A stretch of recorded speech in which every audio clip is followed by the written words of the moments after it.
चांदनी रात थी। गौतम ऋषि और देवी अहिल्या सो रहे थे। तभी अचानक मुर्गे की बांग सुनाई दी और वातावरण में थोड़ी हलचल महसूस हुई, जिससे दोनों की नींद टूट गई। गौतम ऋषि आश्चर्य से बाहर की ओर देखने लगे।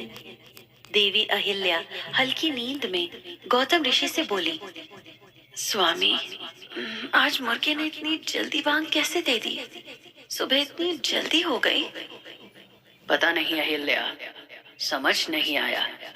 लगा जैसे थोड़ी देर पहले ही तो सोए थे। अभी तो रात थी और अभी सुबह।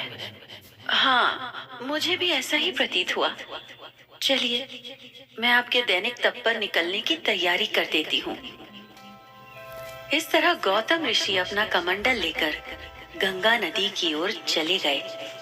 देवी अहिल्या हर दिन की तरह तैयार होकर बैठी ही थी कि कुछ समय पश्चात उन्होंने गौतम ऋषि को वापस आते देखा। प्रभु, आप इतने शीघ्र लौट आए, क्या हुआ? पर उन्हें क्या पता था कि ये गौतम ऋषि के भेष में इंद्रदेव थे। अपनी गलत योजना को पूरा करने आए थे और इसको पूरा करने में चंद्रदेव ने उनका साथ दिया था।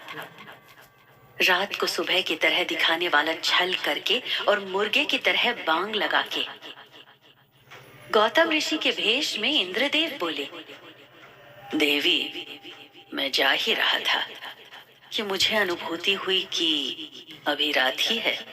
लगता है हम दोनों को ही कोई भ्रम हुआ था। भ्रम? पर मुर्गे ने बांग दी थी। अभी इतने प्रश्न न करें अहिल्या। आप कितनी सुंदर हैं।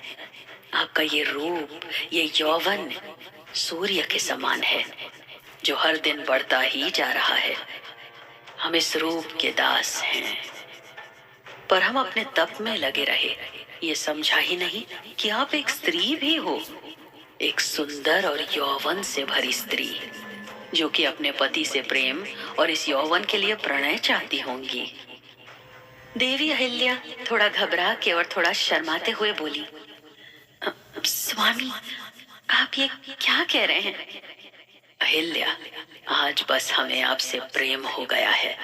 आज हम आपके अंग अंग की सुंदरता को पहली बार इतने करीब से देख पा रहे हैं। हम इसे निहारना चाहते हैं, इस सुंदर शरीर को पाना चाहते हैं और आप पर समर्पित होना चाहते हैं। गौतम ऋषि के भेष में इंद्रदेव ने देवी अहिल्या को देखा और उनकी सुंदरता को वो अपने हाथों से छू रहे थे। अहिल्या को समझ नहीं आ रहा था कि ये हो क्या रहा है। जिस व्यक्ति ने अपनी इंद्रियों पर विजय पाली हो, वो कैसे कामेच्छा की बात कर सकते थे? देवी अहिल्या अभी इस उलझन में ही थी कि बहरूपीय इंद्रदेव अपनी काम वासना शुरू कर चुके थे। प्रिय अहिल्या, आपकी इन आंखों में चंद्रमा से ज्यादा शीतलता है, पर न जाने क्यों इसे देखकर हमारा मन चंचल हो रहा है। आपके इन केशों से आती खुशबू हमारे रोम रोम को महका रही है। ये होंठ ऐसे मालूम पड़ते हैं कि जैसे कमल के फूलों की नाजुक पंखुड़ियां उन्हें छुए जा रही हों। अहिल्या, मैं आज आपको मेरा ये तन और मन समर्पित करना चाहता हूँ। मुझे स्वीकार करें, हमारे और समीप आएं। अब विलंब न करें, प्रिय अहिल्या। अहिल्या। उधर गौतम ऋषि जब गंगा स्नान के लिए गए तो अचानक से उन्हें अजीब एहसास हुआ।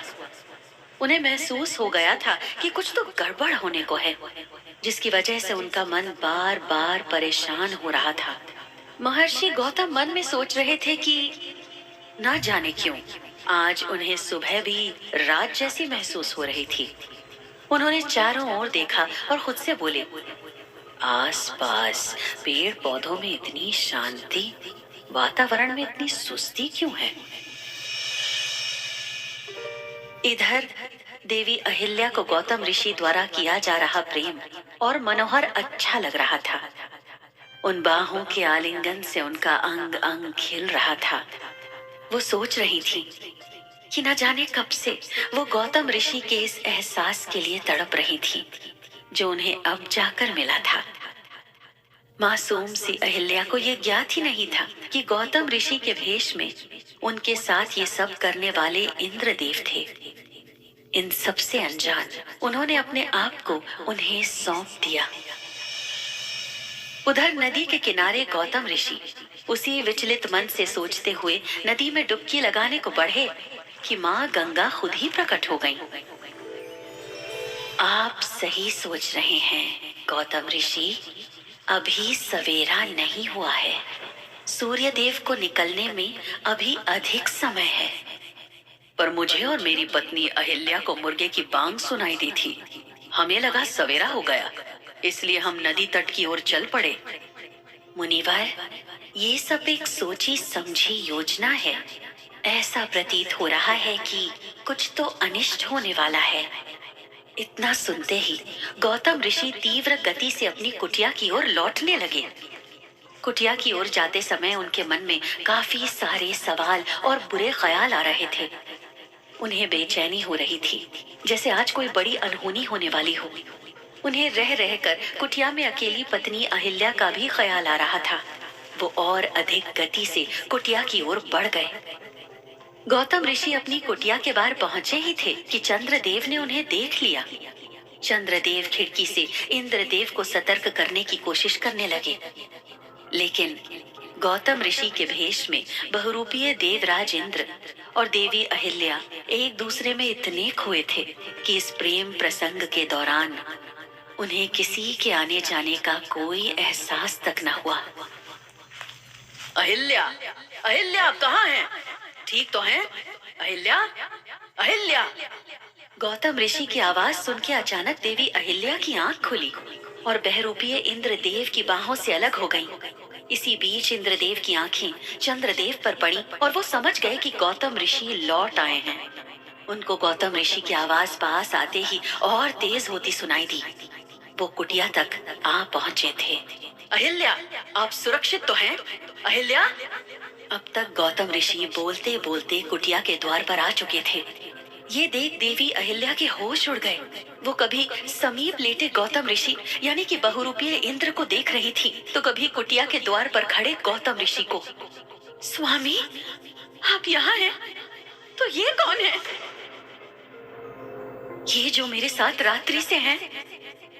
देवी अहिल्या को एहसास हो गया था कि उनके साथ बहुत बड़ा छल हुआ था। वो इस बात से बहुत ज्यादा आहत हो गई और एक जगह स्तब्ध हो गई। वो कुछ बोलने की स्थिति में न थी। इधर गौतम ऋषि आवेश में आकर बोले, कौन है तू धूर्त, जो मेरे ही रूप में मेरी ही कुटिया में मेरी ही पत्नी के साथ सो रहा है? बता, नहीं तो इसी समय अपने श्राप से तुझे भस्म कर दूंगा। बता कौन है तू, पापी दुष्टात्मा। गौतम ऋषि के गुस्से और श्राप की बात सुनकर इंद्रदेव बहुत डर गए थे। साथ ही गौतम ऋषि को देखकर चंद्रदेव भी कुटिया के बाहर ही ठहर गए थे।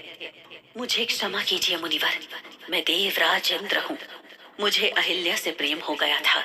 मैं इनके प्रति वासना से भर गया था, इसलिए मैंने इन्हें पाने के लिए चंद्रदेव के साथ मिलकर ये योजना बनाई। ये बताते हुए इंद्रदेव ने अपना असली रूप ले लिया था। इंद्रदेव को देख गौतम ऋषि ने अपना आपा खो दिया और वो क्रोध से लाल हो गए। वो उसी समय इंद्र को भस्म कर देना चाहते थे। इधर इंद्र को देखकर अहिल्या के भी होश उड़ गए थे और उनकी आंखों से लगातार आंसू बहे जा रहे थे। वो क्रोध से इंद्रदेव को देखने लगी। जिस प्रेम में पल भर पहले वो आनंद ले रही थी, वो प्रेम नहीं, एक छल था। गौतम ऋषि इंद्र के इस कुकृत्य से बेहद गुस्से में थे। उन्हें समझ नहीं आ रहा था कि वे इंद्र के साथ क्या करेंगे। उन्होंने तुरंत अपने कमंडल का जल निकाला और इंद्र को बहुत ही भयानक श्राप दे दिया। जाओ देवराज इंद्र, मैं गौतम ऋषि तुम्हें अपने इस कुकृत्य के लिए श्राप देता हूँ। जिस वासना में तुमने एक विवाहित स्त्री के साथ संबंध बनाया है, उस वासना को तुम पूरा करने के लायक नहीं रहोगे। तुम्हारा पूरा शरीर न स्त्री का रहेगा न पुरुष का। इंद्र बहुत अधिक घबरा गए। वो कुछ बोल पाते उससे पहले गौतम ऋषि ने कमंडल का जल उन पर छिड़क दिया और श्राप का असर शुरू हो गया। वहां का माहौल अचानक से बदल गया, मानो भूकंप सा आ गया हो। अब गौतम ऋषि असीम क्रोध से देवी अहिल्या की तरफ देखते हुए बोले, अहिल्या, तुम अपने पति को पहचान न सकी, तुम्हें मेरा स्पर्श भी याद न रहा। तुम पतिव्रता स्त्री थी, फिर कैसे किसी और को अपना सब कुछ सौंप बैठी। जाओ, मैं तुम्हें श्राप देता हूँ अहिल्या, तुम्हारी ये देह हमेशा के लिए शिला बन जाए। तुम हजारों वर्षों तक यहाँ पत्थर बनी खड़ी रहोगी, धूल, हवा, पानी सब सहती रहोगी। ये सुन देवी अहिल्या रोते हुए उनके सामने अपनी सत्यता साबित करती रही, पर गौतम ऋषि ने एक न सुनी और कमंडल का जल उन पर भी छिड़क दिया और देखते ही देखते अहिल्या पत्थर बनती गईं और उनकी सिसकियां पूरे वातावरण में गूंज उठी।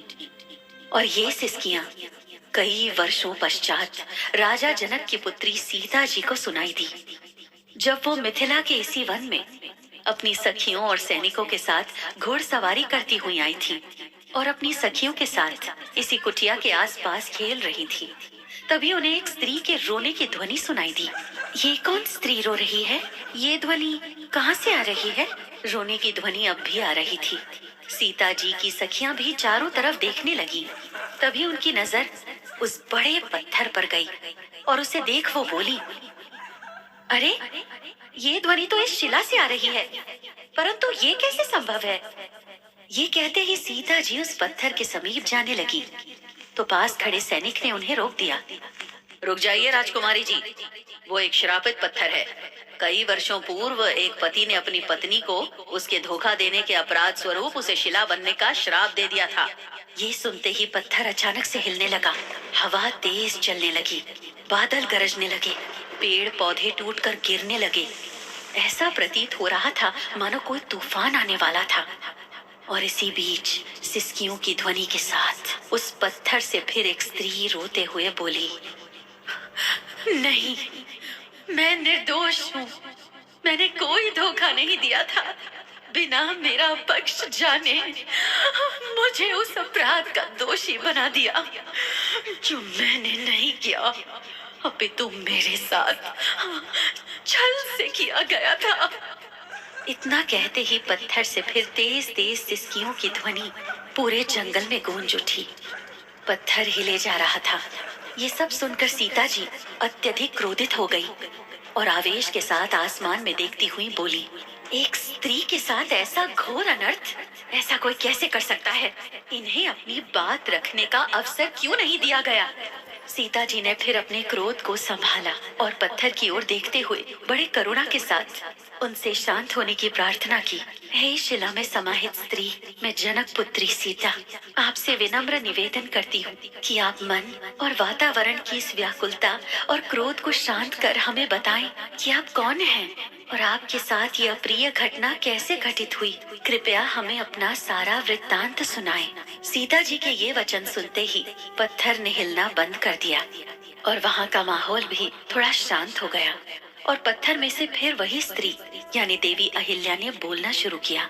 वृत्तांत शुरू करते हुए भी उनकी ध्वनि में अत्यधिक पीड़ा साफ सुनाई दे रही थी।